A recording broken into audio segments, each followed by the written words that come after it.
A St. Louis mother tells the story of her son, a Marine, and his 2 tours in Iraq. That's next on City Corner.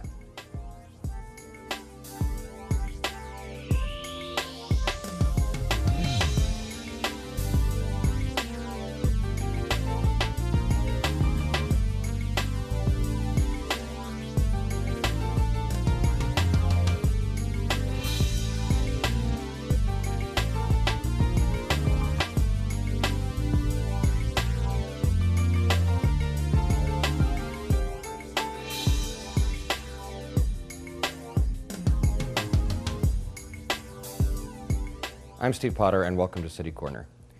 Take a look at this cover of Time magazine. You might remember this from November of 2004. This is Marine Lance Corporal Eric Shelby, who grew up in Glendale in St. Louis County. Joining us now is his mother, Diane Guerra. Hi, Diane. Welcome to the program. Cover of Time magazine. Do you remember what your emotions, what your thoughts were when you first saw that magazine cover? Oh, very clearly. I got a call at about 7 in the morning on a Sunday saying that it was on the cover, and so I went to my computer and went to the Time website. And my first reaction, oddly enough, was kind of laughing because I thought, that's so my son. And my second thought was, I wonder if I should have gotten him braces after all. So anyway, you start analyzing every little thing that's on the cover. Did you have much heads up that you knew that was going to happen? I mean, did they tell you ahead of time? Well, the photographer who was embedded with his unit, Max Beecher, had let us know that one of his images that had Eric in it would be on the cover. Well, I thought it would be a group of, 10 guys and his head would be real. I didn't realize it was going to look like that. Yeah, really, really amazing. What are the odds, I wonder? Astronomical, I guess. They've got to be. You are you've written the book. It's not published. Right. It's out there. I know you're looking to go further with it. But you've written a book about your son, and it's not a war story per se. No, it's the intent of it really was to tell about a mother-son relationship and a mother who wants her son to go this way with his career, and he decided to go that way. I was not happy. Like that never happens. Yeah, right. I was not happy. The Iraq War really is the backdrop, and it's certainly an important part of it because it was so dangerous. But it's mostly about our relationship and how I kind of grew into accepting the fact that maybe being a Marine at that point in his life was a good thing. Well, before we talk about him, I want to mention one thing. And that is that you had a portion, I guess was the first chapter of your book, published on a blog that the New York Times runs. And I just wanted to read the first paragraph, which is 2 sentences. Because I guess to set it up, your son was with a young man when this young man was killed in Iraq. Yes, his corporal. He was standing next to him. This is the first thing that you wrote. Because you're talking about, you go to an event and his mother's there. This is after the fact. This is the homecoming for the group. I knew her name from the newspaper articles, but I didn't know if I should speak to her. What would I say to the woman whose son had fallen dead at my son's feet? Wow. Yeah. What do you say? It was a really hard day. It was, her son died in April on my son's 20th birthday. He was killed by a sniper when they were first going. They hadn't even gotten to Baghdad. The Marines were on their way from Kuwait to Baghdad. And it was within the first few weeks of the beginning of the war, at the very beginning. And they were going through a field, and a sniper shot and killed his corporal, who was standing right here. And then my son and some other Marines killed the guy who killed his friend. So then fast forward to September, and the homecoming is for this group of guys. And we had about a 4-hour wait, and it was in California. And suddenly I realized that his corporal's entire family was there. his mother, his grandmother, his cousins, his siblings. They had banners and T-shirts and pictures, and of course she had never met me and didn't know what I looked like. And so I really agonized for a long time about going up and talking to her. I mean, what do you say? There's nothing to be said, really. Bet you did. I did finally, and she's a lovely woman, and it was really hard. It was really hard. And I end this piece by saying, and I feel a little guilty about it, but I was glad that I wasn't her. I was glad that my son was getting off that bus. And I felt guilty about that and terribly sad for her, but a lot of mixed emotions. Well, you know, survivor's guilt is a very typical thing. If you're in a group of people and someone dies and you don't, you know, that's kind of textbook psychology. Right. You feel the guilt, but I guess that can be transfers to a mom as well. No, absolutely. She's really a lovely, sweet person, and I thought how difficult it must be for her family to be there watching the other guys who made it come home. Did you talk to her about that? I mean, it'd be easy to sit home and like feel bad instead of going out there. She had no reason that she had to be there. She wasn't welcoming anybody home. No, but apparently the guys from India Company knew she was going to be there for some reason, I don't know how. But they had flowers for her. My son and all the guys were around her and hugging her, and I mean, it was really wonderful. Wow. Well, as you say, this book, do you have a working title for it? Braver Than They Know. It's from a quote from Thoreau that says, "In their daily lives, all are braver than they know." And I think that applied to the Marines. It applied to me and other family members who have to stay at home and worry about whether they're dead or alive at any moment. Well, you made the point, Diane, that the book's not, it's not a book, it's not a war story. It's really a mother-son story. Yeah.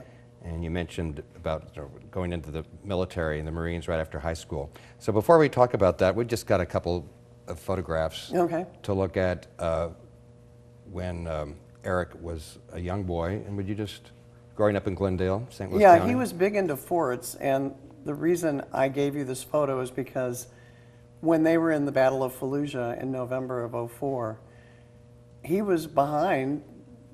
They were, they had sandbags, and You should have seen this coming. well, I should have, but I did not.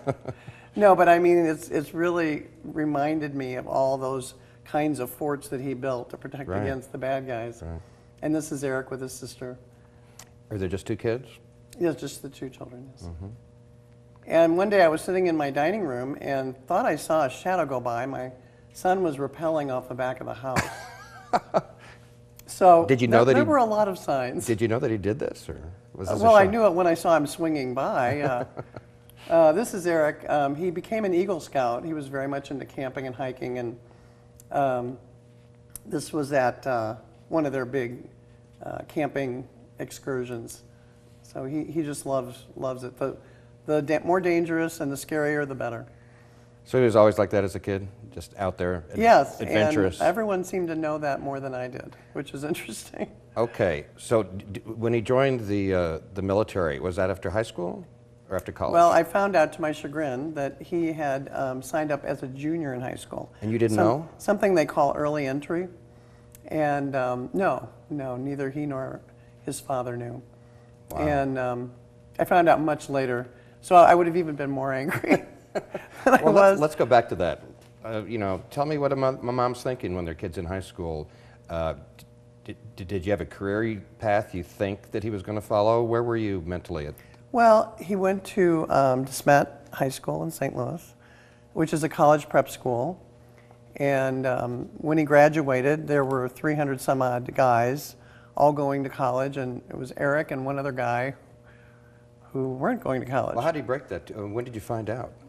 About, That he was going to do military instead of college? well, I said the Marines sort of had invaded his bedroom. I mean, there were posters and mouse pads, and I kept telling his dad, I think he's serious about this. No, he's not. I said, I don't know. I'm beginning to feel, and then his recruiter started calling the house, so I knew. Yeah. I think everyone's proud of people who do the military, but you probably wanted to be somebody else's kid. Yes. Yes. Because where were we as far as the war at that time? There was no war. Okay. And so what did I figure? He might be in Japan somewhere at a desk. Right. And of course, sending him to a school like that and paying that kind of money, I wanted him to go to college. And I expected him to go to college. There was kind of no discussion. He was very clear from very early on that he did not want to go straight into college. He has since gone to college and graduated. But I didn't know that, and I just thought he was basically throwing his life away. Tell me the truth. Was there a big argument? Oh. I mean, you said you absolutely It was cannot do a this. huge argument. Yeah. Yeah, huge argument. But when push comes to shove, I guess. Well, it's too late. He's 18, he can do what he wants. was 18, and I didn't really have anything to say about it. We've got a couple of shots from boot camp. Let's take a look at that, Diane. Where'd you go to boot camp? It was in Southern California. Near San Diego is where the Marines have their boot camp. This is one of their sort of official pictures they take. And that's the two of us after he had graduated. It's a 3-month boot camp, pretty intense. He lost a lot of weight, but he was in very good shape. Yeah. How long did it take you, once he started actually doing it, to be going along for the ride? Was that a long journey You mean for where you? I actually accepted it? Yeah. Well, at first I just was so angry that he had done this. He graduated from boot camp in, I think it was October of 2002, and he was in Kuwait waiting to go to Baghdad in March. But, the American people did not know about Iraq really until, there was some lead up to it, but nobody thought it was really going to happen. But the day that happened, the day that became a reality, had to have been a crazy day for you in your brain, right? Well, it went from, I'm really angry that you joined the Marines, to, please God, don't let him die. I mean, you do a total shift. It's like, right. And on top of that, I'm not angry anymore. I just want you to stay alive. Yeah, and on top of that, he ended up doing 2 tours. Yes. just to drive you crazy. Yes. Right? Well. Probably what you thought. Well, we need to take a break. When we come back, we have some more things to look at about his 2 tours in Iraq and more about this mother's story of her son, the Marine. We'll be back with City Corner right after this.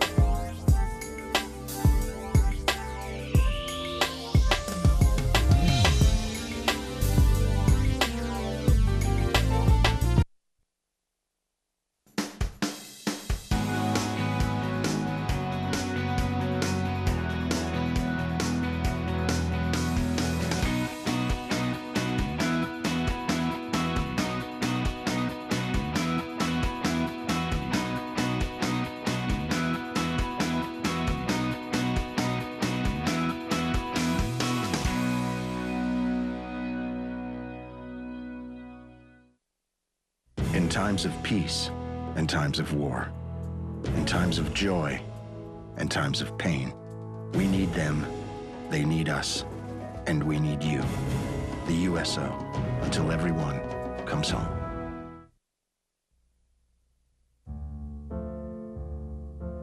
There's a monster in the kitchen. Keep innocent things from triggering an asthma attack. Learn how to stop their asthma attacks at noattacks.org. Monsters can be anywhere.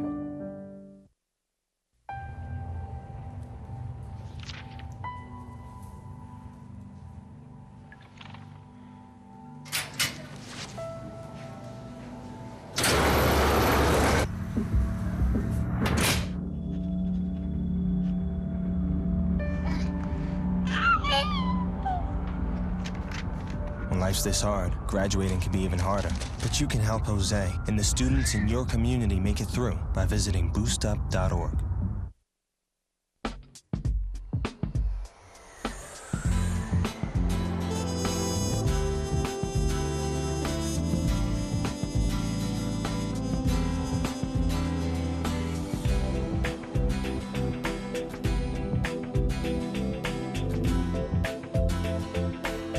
Experience St. Louis!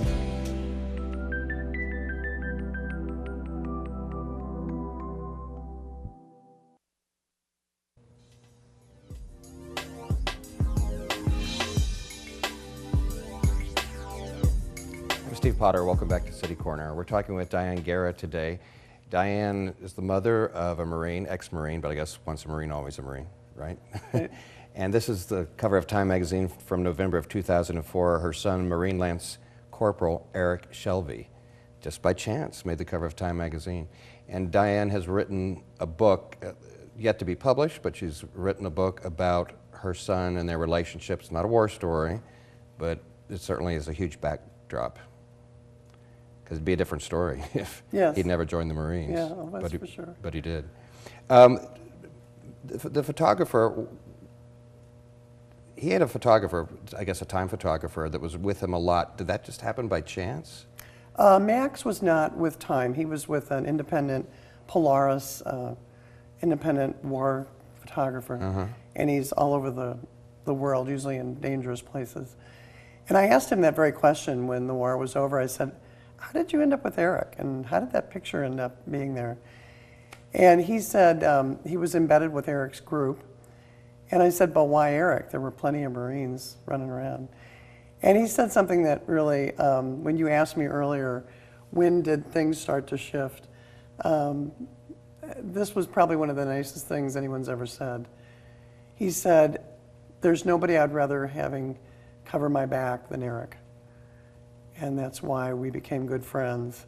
And they ended up, you know, side by side. And so he just ended up taking a lot of photos. And then, of course, the Time people were the ones who did the editorial decision. That particular photo is a crop of a much bigger photo. And at the time, they were doing house-by-house searches in Fallujah, which was arguably the worst battle of Iraq. Right. More military died in November of 2004 than in any other month in the entire war. Yeah, that's amazing. So the story that you've written about your son, it's a mother-son story, and the first chapter has been published on a blog from the New York Times. You're hoping to get it published eventually. Oh yeah, I will. Yeah, I think that you will. Let's look at we have some images from your son's first tour of Iraq. Why don't we take a look at those? This photo is very haunting to me because this was right after his corporal had been killed, the young man that I talked about in the blog. And it just, you just look at this young guy, he had just turned 20, and there's he's obviously in shock, and just the sadness of it all, and just the horror of what had just happened. And oddly enough, his sergeant sought me out that day in California and said, I have a picture of your son I want to give you. And it was this photo. How lucky you are to have these. Most moms don't get these. Oh, absolutely. Let's look at the next one. He had a homecoming at the airport in St. Louis after his first tour. And the thing that struck me as so funny is this is his Boy Scout troop and his Boy Scout leaders. And it amazed me how close their uniforms were to the Marine uniform. My son is on the far right. They're almost identical in color, and I realized that whole issue of God, country, and freedom was very attractive to him, you know, from the beginning. There's one more. And this is the picture that that day that I talked to his corporal's mother. That's you and Eric. That's me and Eric when they first got off the buses in California. Do you remember your thoughts when he was gone that first time, the first tour? I mean, do you think about it every night? I got a prescription for sleeping pills, which helped to some degree, but we live on a circle drive, and many times I'd wake up in the middle of the night and I would just freeze because I'd hear a car driving very slowly, and I'd think, oh my God, they're coming to tell me he's dead. Oh, that's got to be crazy. Yeah, it was, and I would just freeze until finally they would drive around the circle because there's not much traffic. With technology these days, though, did you get a chance to talk to him a lot? Somewhat, depending on, they had kind of base camps. They would go out and fight and then come back to base camps, and they would have computers. But when we did talk, you know, it was like a minute and a half. You know, you hadn't talked to him in 4 months. Right. Had no idea really where he was. The great thing is those embedded reporters, that was so wonderful. The first tour, they were embedded by a reporter from the Baltimore Sun. And so every day I'd go online and find out where he had been the day before. And it was just wonderful. All the mothers in that group will never forget that. Just as a matter of disclosure, full disclosure, I just wanted to let people know that you and I sort of know one another. Our paths crossed in the past. I didn't know anything about this, but you know, my day job is at KWMU, St. Louis Public Radio. I've been there 10 years, and it's been a pretty long time ago, but you were there for a year or two working in marketing. Right. And so Right. we sort of knew each other from the office, Right. but it's been a long time. Yes. And what are you doing these days?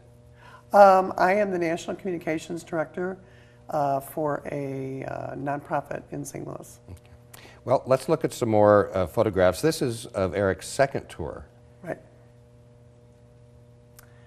Now all these photos were taken by Max Beecher, who is, I told you, the photographer who did the Time magazine shot. And I included this because it reminded me of that fort picture when Eric was about 5 years old. He's got a fort, but it's a lot scarier in this case. That's Eric on the far right. That's his group at the time. There's a young man in that photo who was also killed shortly after this photo was taken. This is just, I guess, pure exhaustion. Just complete exhaustion. That's understandable. This is Eric mapping out some battle plans with his group. At this point, he was now a corporal.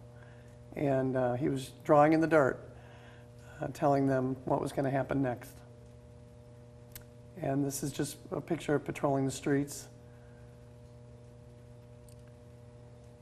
So, was Eric always glad to be there through 2 tours, through some of the horrific things that he must have seen, witnessed, been a part of? Did he ever have any regrets, do you think? No. He got, he fortunately, thanks be to God, had no injuries and did not have post-traumatic stress. That is such a problem. Although I think you have some degree of, you know, of just a change in your. You can't come back the same way. Correct. I mean, when you've seen people dying. But he got a small injury where he got some barbed wire in his leg and it got infected. So he was in the hospital and he wrote to us and said, "I can't wait to get back." I thought, oh man. So no, he's an adventurer, that's for sure. So the story you've written about him, as we keep pointing out, is not, even though we were looking at a lot of war pictures, it's not a war story per se. It's about a relationship between a mom and her kid. So talk just a little bit about that. What this did to your relationship. Did this strain your relationship? Did it make it stronger? No, it did make it stronger. I mean, I think the thing that I came to realize, and I think many parents do come to realize about their adult children, is that they know what their path in life should be, and we sometimes rebel against it. So he certainly grew up a lot through Iraq, but the way I grew up was that I finally came to understand, you know, he has shown a lot of leadership. He is exactly where he needs to be at this moment in his life. And finally realizing he knew what he wanted to do from day one, and I was sort of getting in the middle of it. Maybe it was the one time you were glad he didn't listen to Mom, the one time. Well, yeah, I mean, I wish he would not have gone through a war, obviously. Right. But as far as where he needed to be, I needed to step aside and say, yes, this is where you needed to be. Well, we have some pictures to look at now, and this must have been a very special time for you because this is when he came home. Yes, yes. It must have been your dream come true. Well, Busch Stadium, the Cardinals were fabulous, amazing. They had a special, they honored him, and you remember where they had the numbers on the old Busch Stadium? Mm-hmm. How many days before it? So he put up one of the numbers and got to sign it, and that earlier picture was Tony La Russa signing a ball and Eric signing the Time magazine. This is Scott Rowlands and Jim Edmonds with their Golden Gloves. And there's Max, there's the photographer who took the picture. They've become very, very close friends. Max took the pictures at the stadium and at the homecomings. And You know, with any war, Dan, I'm curious, we here at home, you know, there can be a lot of disagreement. Should we be there? Should we not be there? I'm wondering if you're in the service and you're over there, maybe that's not your real focus because you're there to do a job. You're not there to maybe decide what's right and wrong. I don't think the individual Marine or soldier is there thinking a lot about the political issues. I think they're Right. trying to stay alive. They're trying to protect each other and keep each other's backs. And like you say, obey orders. But, you know, they're in it, in the middle of it. And we're back in the States kind of reading the news, but it's a very Right. different You know, experience. two different perspectives. Oh, yeah. For sure. Let's look at this. Now, he went on after he got out of the military, not after he got out of the military, but after his 2 tours, Correct. he worked at an embassy. Let's look Yeah, at the that. Marines have something called the MSG, the Marine Security Guard. Here he is with George W. Bush, and I believe that was in Egypt. They sent him to Egypt to help guard George W. And this is his graduation from the Marine Security Guard program. This is Eric, he's in the back row, second from the left, and this is with Condoleezza Rice, who was Secretary of State. And this is his first tour in Moscow. Loved Moscow. Loved the Russians. Loved the Russian women. Oh, yeah, really? Yes. He ended up marrying a Ukrainian ballerina who he met in Kuala Lumpur, Malaysia, Really? where he was also stationed. Yeah. Where is he now? This is his wife, Natalia, and their wedding. And they now have 2 children, my 2 lovely grandchildren. And And their names are? Their names are Alina, who is 3, and Logan, who is 8 months. And Eric is now a federal agent, got his college degree, and is a federal agent in the Washington, D.C. area. Yeah, this is his graduation as an agent. Well, Diane, in just a few seconds that we have left, how are you and Eric doing? Oh, we're doing great. We're doing great. He's got a real good life. He's Great. got a lovely family. Well, go ahead and read the blog. We hope that they do. And when you get your book published, let us know. Oh, absolutely. Diane Garrett, thanks so much. Thank Marine you very Lance much. Corporal Eric Shelby is her son. It's been a great story. We've enjoyed And hearing you it. have the link to the blog. It'll be all, Oh, okay. it'll all come up. Thanks again. I'm Thank Steve you. Potter. That's it for City Corner. Thanks for watching.